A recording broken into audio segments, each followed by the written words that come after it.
you through a laptop?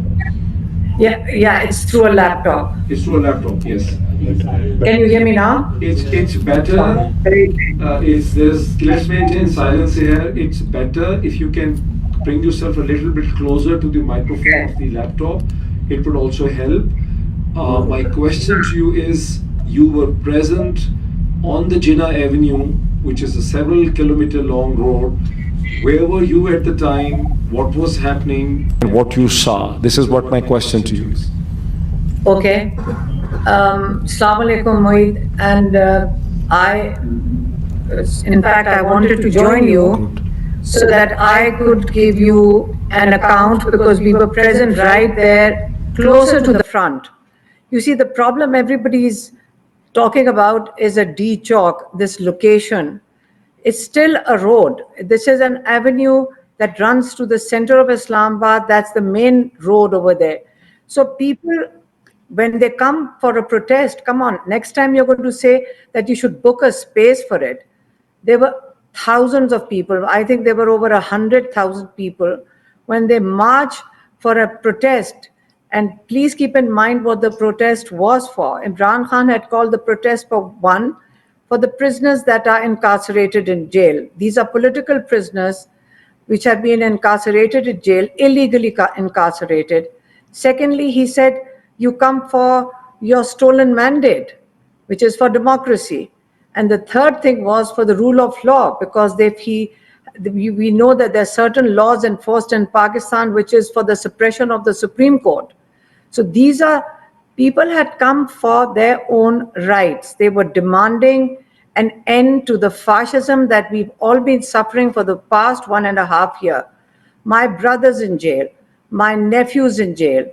My sister and I were picked up and taken to prison for 3 weeks.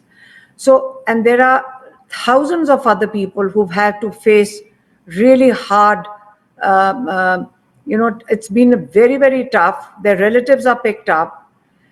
So if people come to protest for their rights, my niece, my sister and myself were standing right there and very close to where everything was happening. My niece, my sister's granddaughter, who's about 15, 16-year-old, she was with us.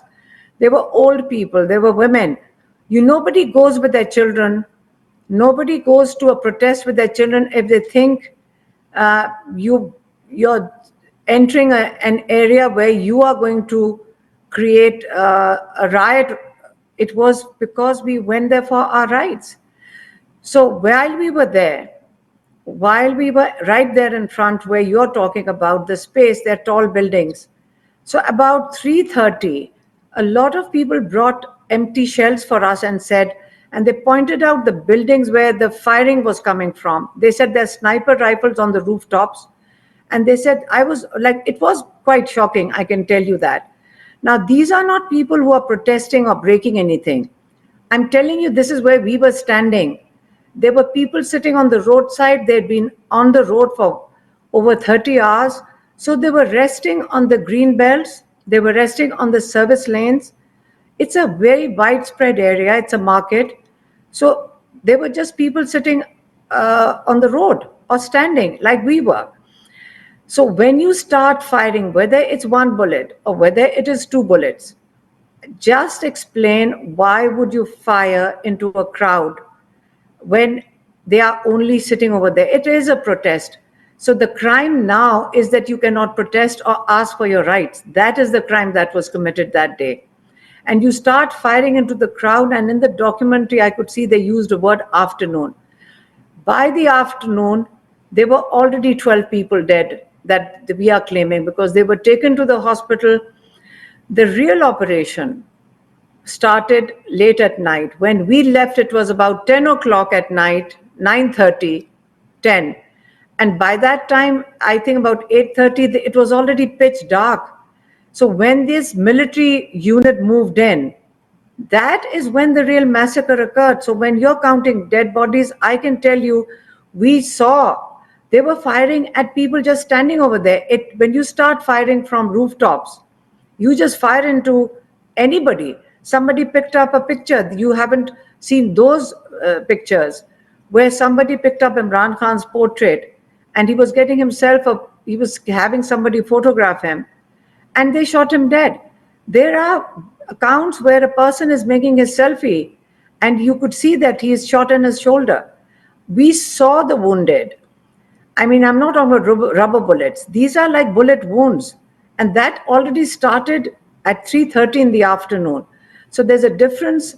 I will point out, in the afternoon there was sniper rifle, but at night there was a proper operation.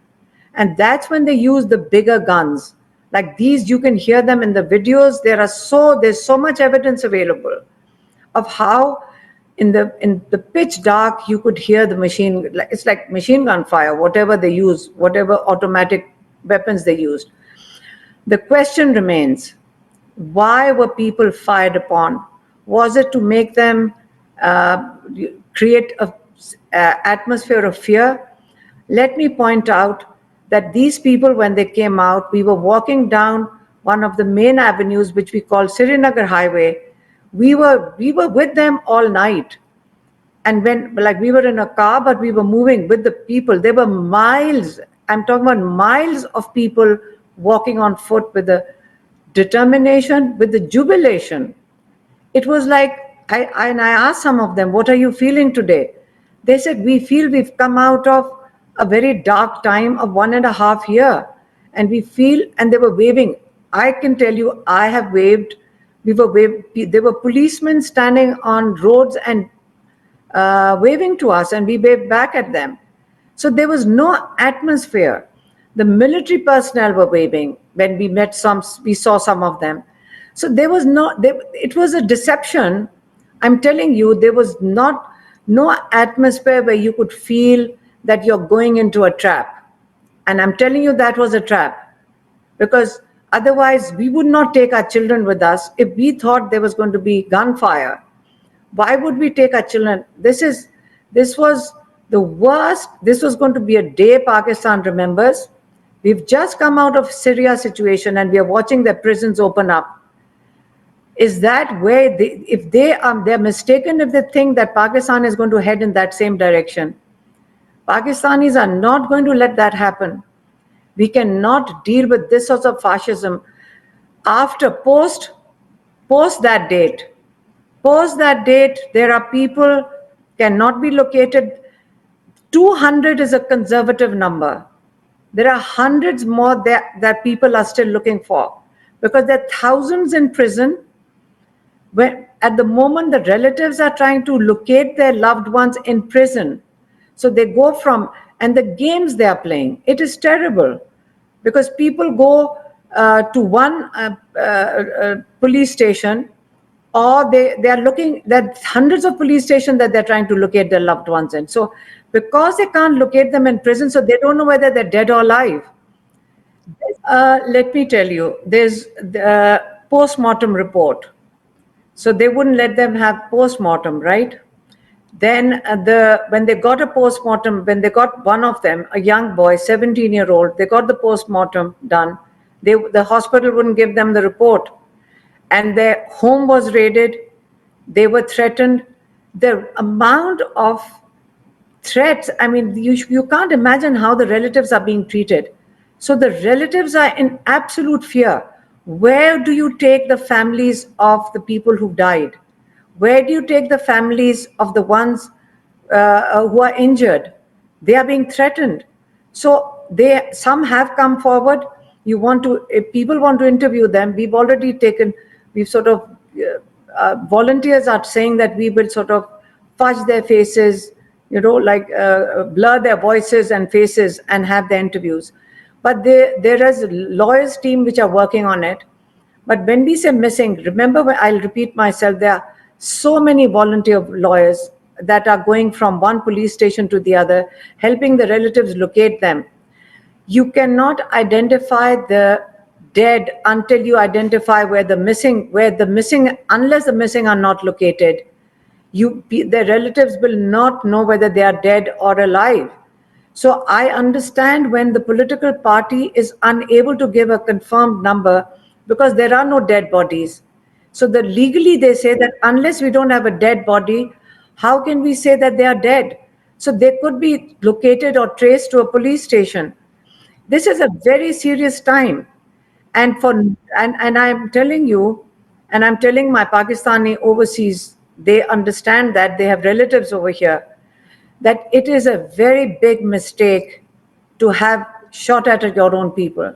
If for a minute they think that people are now going to sort of retreat with fear into their homes, I think it's a very serious situation in Pakistan right now, because you do not bring your military out to shoot at your people. That never happens.